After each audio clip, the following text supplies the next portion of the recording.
നമസ്കാരം സുഹൃത്തുക്കളെ. മലയാള സിനിമയിൽ അവതരണത്തിന്റെ പുതിയ രീതികൾ കൊണ്ടുവന്ന സംവിധായകനാണ് അമൽ നീരദ്. ഭീഷ്മപർവം എന്ന സൂപ്പർ ഹിറ്റ് ചിത്രത്തിന് ശേഷം അമൽ നീരദ് സംവിധാനം ചെയ്യുന്ന പുതിയ ചിത്രത്തെക്കുറിച്ച് കുറച്ചു നാളായി സോഷ്യൽ മീഡിയയിൽ റൂമറുകൾ നിലനിൽക്കുന്നുണ്ട്. ആദ്യ ചിത്രമായ ബിഗ് ബിയുടെ സ്പിൻ ഓഫ് ആയ ബിലാൽ ആയിരിക്കുമോ അമൽ നീരദ് ഇനി ഒരുക്കുകയെന്നെല്ലാം സിനിമാ പ്രേമികൾ ഉറ്റുനോക്കിയിരുന്നു. എന്നാൽ കുഞ്ചാക്കോ ബോബനും അമൽ നീരദും ആദ്യമായി ഒന്നിക്കുന്ന ചിത്രമാണ് അണിയറയിൽ ഒരുങ്ങുന്നതെന്ന് ഈയിടെ വിവരങ്ങൾ പുറത്തു വന്നിരുന്നു.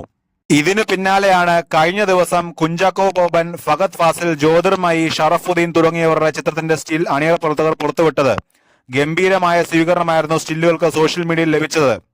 യുവതാരങ്ങളെ വെച്ച് മൾട്ടി സ്റ്റാർ ചിത്രമായ ബാച്ചിലർ പാർട്ടി ഒരുക്കിയ സംവിധായകനാണ് അമൽ നീരദ്. കുഞ്ചാക്കോ ബോബൻ, ഫഹദ് ഫാസിൽ എന്നിവർ ആദ്യമായി ഒന്നിക്കുന്നതിന്റെ ആവേശത്തിലാണ് പ്രേക്ഷകർ. ഇപ്പോഴിതാ ചിത്രത്തിന്റെ പേരും ഫസ്റ്റ് ലുക്ക് പോസ്റ്ററും പുറത്തുവിട്ടിരിക്കുകയാണ്. ബോഗേൻ വില്ല എന്ന പേരിട്ടിരിക്കുന്ന ചിത്രം കുഞ്ചാക്കോ ബോബനും ജ്യോതിർമയും ചേർന്നാണ് നിർമ്മിക്കുന്നത്. ലാജോ ജോസും അമൽ നീരദും ചേർന്ന് രചന നിർവഹിച്ച ചിത്രത്തിന് സുഷിൻ ശ്യാമാണ് സംഗീതം നിർവഹിക്കുന്നത്. എഡിറ്റിംഗ് വിവേക് ഹർഷനും. വയലൻസും ആക്ഷനും നിറഞ്ഞ ഒരു പക്ക അമൽ നീരദ് ചിത്രം തന്നെയാവും ബോഗേൻ വില്ല എന്നാണ് പോസ്റ്റർ സൂചിപ്പിക്കുന്നത്. ഏറെ നാളുകൾക്ക് ശേഷം ജ്യോതിർമയി സിനിമയിലേക്ക് തിരിച്ചു വരുന്നു എന്ന പ്രത്യേകതയും ചിത്രത്തിനുണ്ട്. ചിത്രത്തിന്റെ കൂടുതൽ വിവരങ്ങൾ പുറത്തുവരും.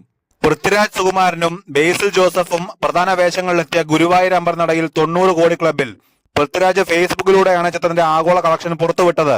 ജയ ജയ ജയ ജയയ്ക്ക് ശേഷം വിപിൻ ദാസ് സംവിധാനം ചെയ്യുന്ന ചിത്രമാണ് ഗുരുവായൂർ അമ്പലനടയിൽ.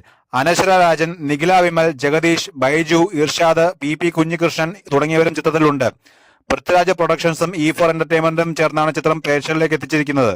സമീപകാലത്ത് മികച്ച പ്രീ റിലീസ് ഹൈപ്പോടെ എത്തിയ ചിത്രമായിരുന്നു ഗുരുവായൂർ അമ്പലനടയിൽ. താരനിരയും സംവിധായകനും മുൻ ചിത്രത്തിന്റെ വിജയമായിരുന്നു അതിന് കാരണം. ആദ്യ ദിനം തന്നെ പോസിറ്റീവ് അഭിപ്രായം നേടിയതോടെ ചിത്രം ബോക്സ് ഓഫീസിൽ കുതിച്ചു. റിലീസ് ചെയ്ത 5ാം ദിനത്തിൽ ചിത്രം 50 കോടി ക്ലബിൽ ഇടം പിടിച്ചിരുന്നു. മമ്മൂട്ടി കമ്പനിയുടെ പുതിയ ചിത്രം ടർബോയിൽ ഭാഗമായതിൽ വിജയ് സേതുപതിക്ക് നന്ദി അറിയിച്ച മമ്മൂട്ടി ചിത്രത്തിന്റേതായി പുറത്തുവിട്ട പുതിയ പോസ്റ്ററിലാണ് വിജയ് സേതുപതിക്ക് നന്ദി അറിയിച്ചത്. മക്കൾ സെൽവൻ വിജയ് സേതുപതിക്ക് നന്ദി എന്ന പോസ്റ്ററിൽ കുറിച്ചിട്ടുണ്ട്.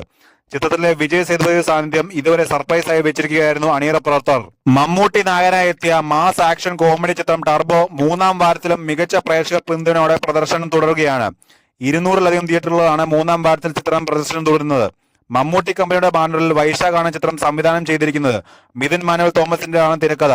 മമ്മൂട്ടി കമ്പനിയുടെ ബാനറിൽ നിർമ്മിക്കുന്ന 5ാമത്തെ സിനിമയാണ് ടർബോ. ചിത്രത്തിന്റെ ഡിസ്ട്രിബ്യൂഷൻ വേർഫെ ഫിലിംസും ഓവർസീസ് ഡിസ്ട്രിബ്യൂഷൻ ട്രൂത്ത് ഗ്ലോബൽ ഫിലിംസുമാണ്.